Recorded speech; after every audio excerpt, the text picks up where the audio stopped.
You are listening to I Am Refocused Radio with your host, Shamaya Reed. This show is designed to inspire you to live your purpose and regain your focus. And now, here's your host, Shamaya Reed. Hey, welcome to I Am Refocused Radio, man. We are here once again today. Man, we're going to talk to our special guest on the show.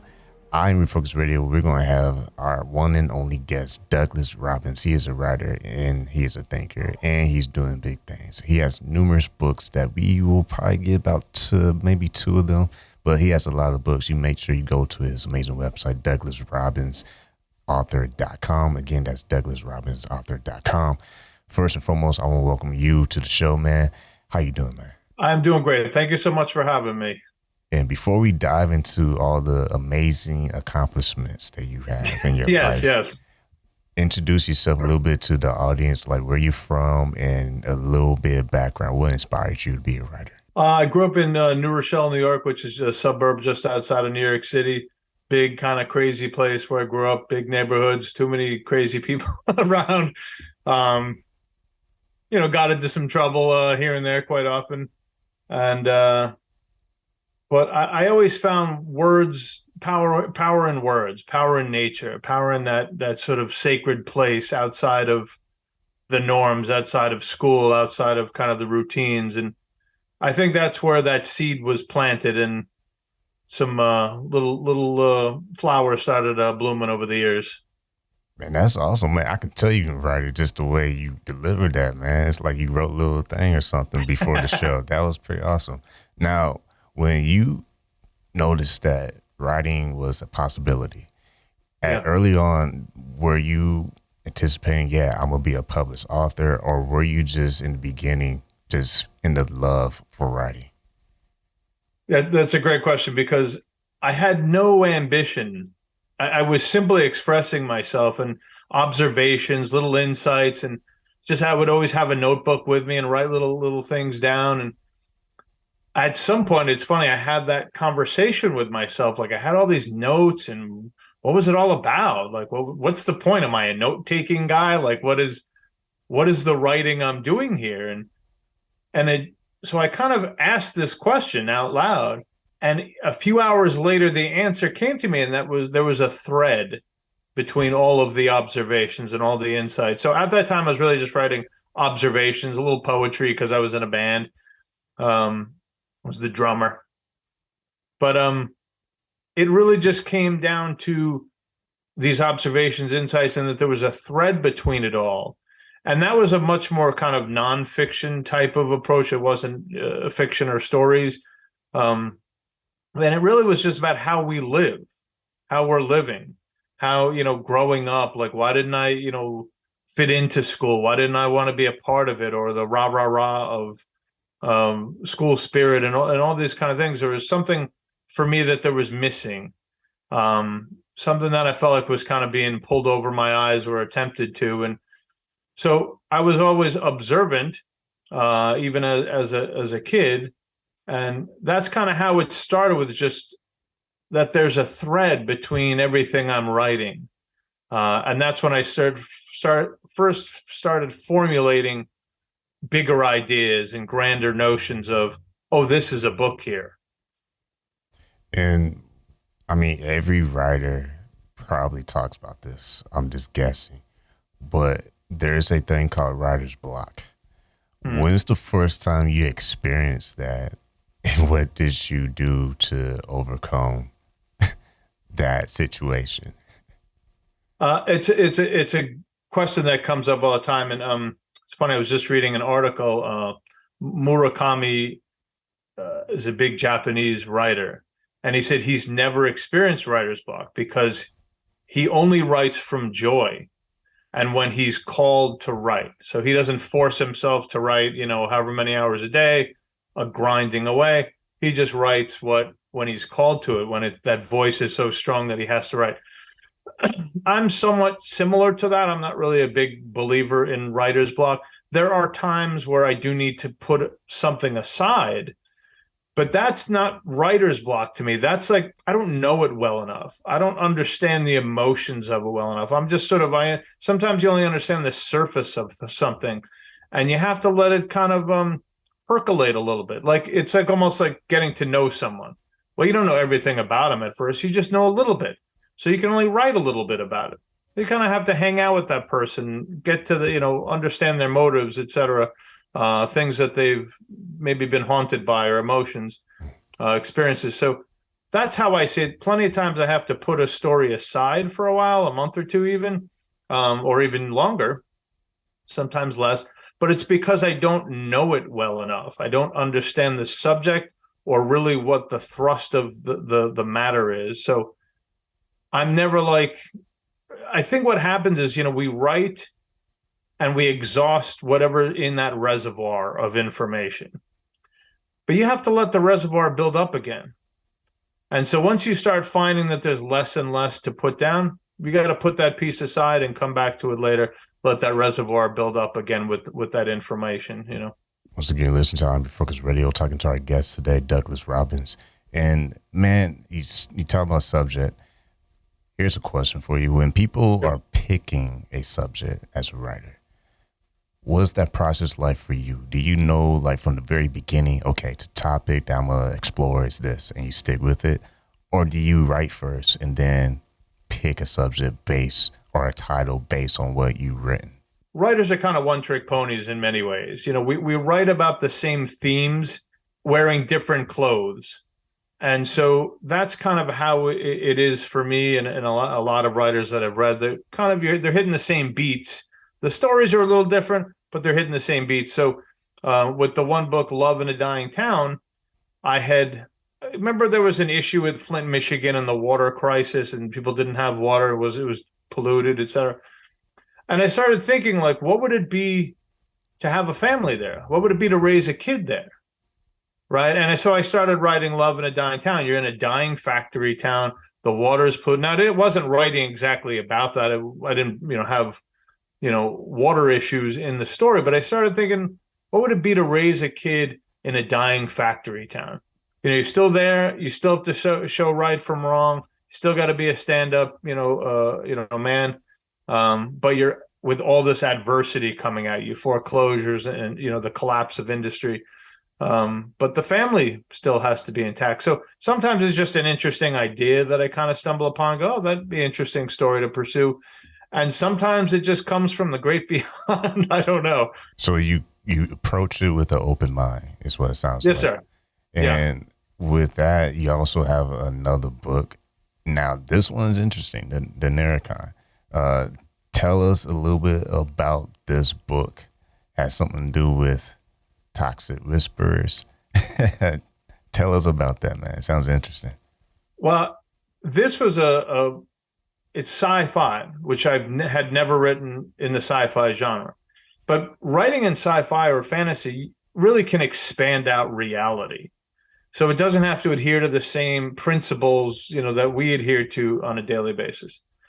But I got to tell you, it was a strange, how the story developed was kind of strange, because I always thought like sci-fi has the opportunity to get a little deeper into things, but usually just scratches the surface.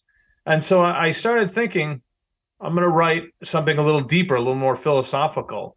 And this, I got to tell you, it was from this other place. So I'm not making this up. I started hearing this British voice in my head, like very reserved and proper, started telling me details of this story.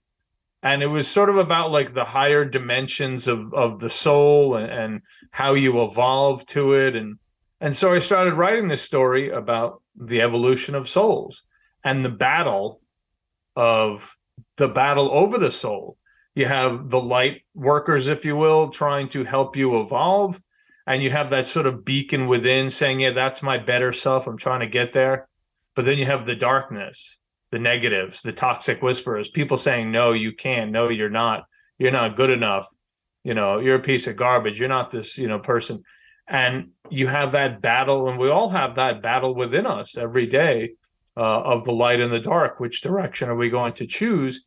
And so, it's pretty entertaining story, but a lot within it is embedded these sort of deeper philosophical questions. But also it taps into the misinformation that we all deal with on a daily basis. But in the story, it's a little more nefarious than just companies trying to get you to watch their stuff because they're selling drama. And that's a danger, right? Misinformation. How do you make decisions if you have the wrong information? And so that's kind of the Toxic Whisperers, but the Toxic Whisperers are actually a group that only thrive on darkness. So I will leave it at that. Man, it sounds like you got a little humor tied into this as well. There's some of that also. Yeah. And that's the thing, like what I've learned over the years writing, if you're dealing with a darker subject, you also have you have to have more humor to balance it out. Yeah, because then it gets a little bit too serious. Yes, sir. Yeah. Now, when people are just reading your books, you got a lot of reviews on Amazon. Share with the audience, what was your process like publishing? Because a lot of people who are trying to enter the writing world, that's like one of the top things on the list. How in the world do I get to publish a book? So for your experience, what was your process like? Well, early on, I was trying to go the traditional route, probably more for my ego than anything. Look, they're acknowledging me, almost like parents acknowledging me. I've made it. I'm worthwhile here. They've given me their stamp of approval. But after a while, I realized, and everything I started realizing about agents, and there's nothing about agents. I'm sure some are very good, publishing houses as well. And obviously the publishing industry has dramatically changed over the last 10 or 15 years with Amazon and Kindle and self-publishing. So they often, not exclusively, really just looking for big names, Hillary Clinton or Barack Obama, whomever it might be, they know they're going to sell X amount of books with them. It's harder to take a risk on a lesser known person or an unknown person. So the agents, I started referring to them in my head as the gatekeepers, but the old gatekeepers of the old guard, sort of, because back in the day, you weren't getting anywhere unless you got the agent who then connected to a publishing house, etc. So it's funny with writing, you work your tail off to write a book, and it could take years to write, especially a novel. So it's kind of like a hurry up and wait, because then you finish it, you edit it, and then do everything you can, and then you send it out, and then crickets. Right? Very heartbreaking to just, work so hard, and then you send it to an agent and you go nowhere. It could be 6 weeks, it could be 3 months before you get a response. And often the responses are just pat form letters, if you get one at all, saying, no, thank you, we're not interested, whatever it might be. Additionally, a lot of agents, I've read something about agents that they will give your email or query or whatever it might be like 11 seconds because they're so inundated. They're going to look next. I can't imagine, think of the guy's in a bad mood, or he just stubbed his toe, or his dog, whatever, going through anything that life throws at you. And so I started shifting gears, saying, they don't validate me. They aren't the ones who validate me. And not to get religious or anything, because I'm not religious, but spiritual, God validates me. God gives me self-worth. God is the one who imprinted this upon me. So I started just pursuing self-publishing because it's something I can control. I own the content, and I could do with it essentially what I will. And what a gift it is, because, you write it, you hire professional editors, book designers, I do everything professionally. So it would probably be more called indie publishing because everything is professionally done. Yeah. It's just not approved by the establishment, if you will. And so I've gone that route, and I got to say it's a blessing. I mean, to be able to put something out there that's heartfelt, that I did my best, I put my best into it, and for the most part, it's paid off. And there are some downsides to self-publishing or indie publishing is you don't have the distribution that a traditional publisher would have with regular or local bookstores.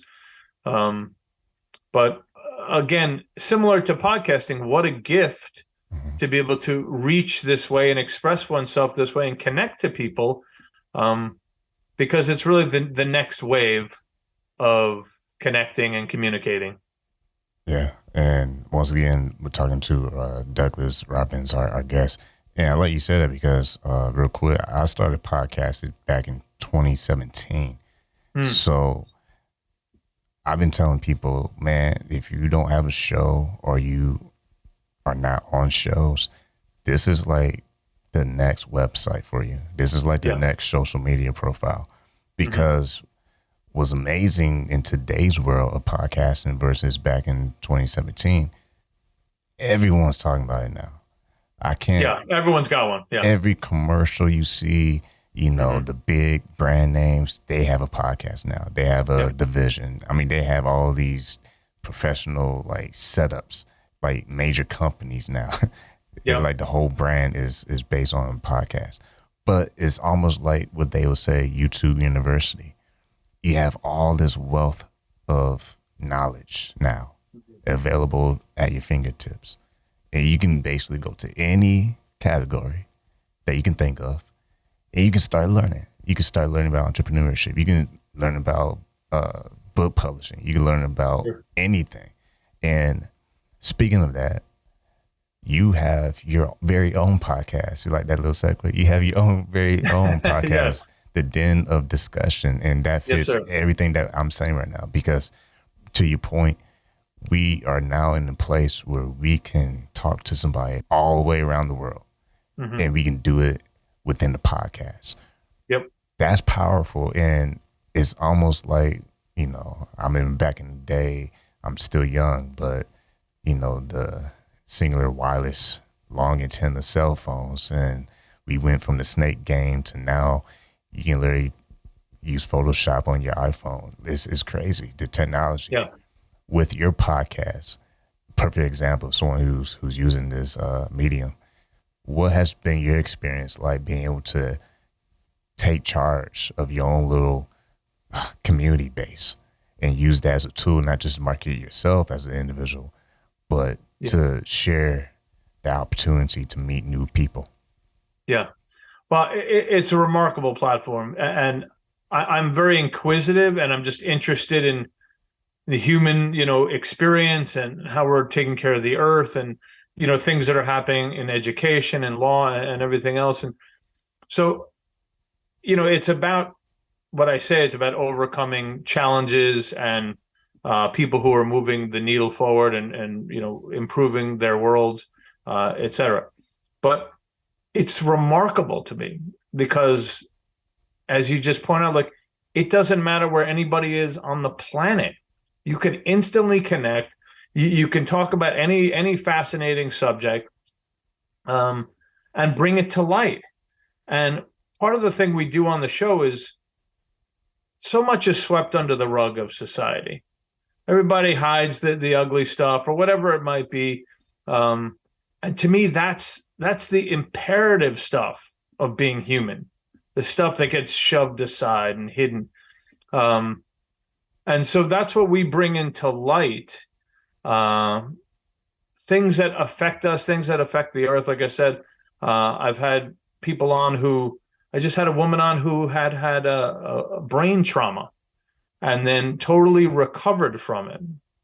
I've had another guy on who was about sustainable housing, had another woman who was a blind artist, just like really interesting people that are making a difference in their lives and in the world. So how else would I have done this? How else would I be able to connect to people like this all over the world? I wouldn't be able to. And all of this ties into what we're talking about today. You being a writer and a published author, making a platform with your very own podcast. I'll get the name of that. That's Den of Discussion. You can check that out anywhere you can hear a podcast. But this all boils down to like just finding a purpose. You know, purposeful living is something that is very powerful once you find it. Yeah. And for our listeners, who are listening to this show, I'm Focus Radio, that's always been our mission. How can we get professionals like yourself to be on this platform and lay down the blueprint? Like, okay, I got these accomplishments, great, but here are also my failures and the not so great seasons of my life that prepared me to be able to add the value that I am today. For you, how do you see yourself leaving that kind of legacy through your writing and your platform? You know, it's work. I mean, living your meaning is work. Living purpose is work. And I say that because our society doesn't encourage it. Our society makes you care about buying the next thing, whatever that might be, and living your life externally of purchasing and being a good consumer. It's about being a good worker. It's not about living a purposeful life. So all these things, and then social media, distraction, right? These things do not feed that light. They do not feed a meaningful life. And so we have to be quite cognizant of what are our actions on a daily basis. Are we doing things that help kind of hone that purpose and move us forward? Or are they, kind of poisoning our psyche? And so, something, is what's curious about purpose and meaning, it usually comes back to somehow serving the larger community, the human, family, whatever it might be. It's not about selfishness, right?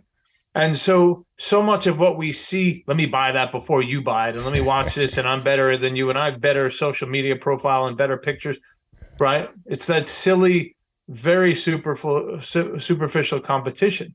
But when you get into that deeper stuff that really juices you up and gives you joy and it has nothing to do with ownership, right? It has to do with some broader you. And we often get trapped in our heads about, again, doubts and things that we need and things we should buy or not buy. And why does that guy down the street have the car I want, and all these kind of things. All these things make us small.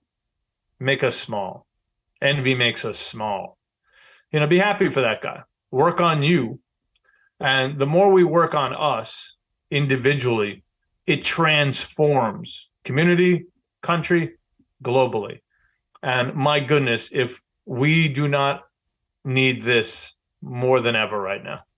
It's funny you say that because, not trying to be funny here, but it's almost, imagine if a farmer wanted to be live streaming, attending to his farm.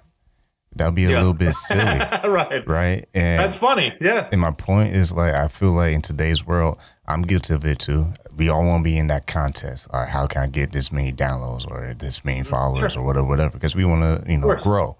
But to the point of the farmer, he doesn't need an audience to watch his work. He just works. Yeah. And I think that is another thing that's missing in social media, is that people get so caught up in being seen or how many people are following me or supporting me, that they kind of neglect the process of just working. Because when you work in your purpose, it's going to take time. If it's valuable, it's going to take time. This microwave thinking of success, it doesn't exist. The microwave only heats up what's already been cooked. See, a lot of people want to cook something in the microwave. It's like, nah, sometimes you got to get the grill or get the oven and go back to old school. Because just because you can cook in the microwave doesn't mean it's going to be the same value. Right. I get, we all need money. We all need money. We're all chasing that and maybe a better life and whatever, getting out of a situation we're in, paying bills. I get it. We're all fighting for that, but it's curious, like, about writing. I'm never thinking like, oh, and yes, obviously it correlates to book sales, but I'm always thinking like connecting to people. I want to connect to more people, and touch them deep inside, have them think and have them hit their hearts also.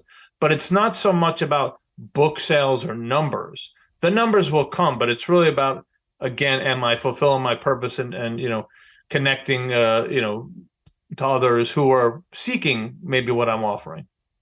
Man, that is good stuff. I can't believe that time is always up when you have a good conversation, man. It's crazy, man. It feels like we just started like 5 minutes ago. And I looked at the clock, it's like, oh no, your time is up. So real quick, man, we're talking to our guest, Douglas Robbins, here on Refocus Radio. Go to his website, DouglasRobbinsAuthor.com. What's the call to action that you would want our audience to take after they hear this episode? Well, if they want to learn more about me or get on my email list, they get the podcast and they get a very sweet story. And the story is very prescient for now. And that is, it's a man who starts a business and he enters into a family. He becomes a stepfather, and he never been married, had always kind of been alone and sort of lived a little more lonely than he wanted to. And he finally finds love, and yet then his business starts tanking, and he's afraid to share because he feels like he's going to lose the thing he cares about most now. And so it's a very sweet story about family and commitment to one another. So if they sign up at my website, they get that story.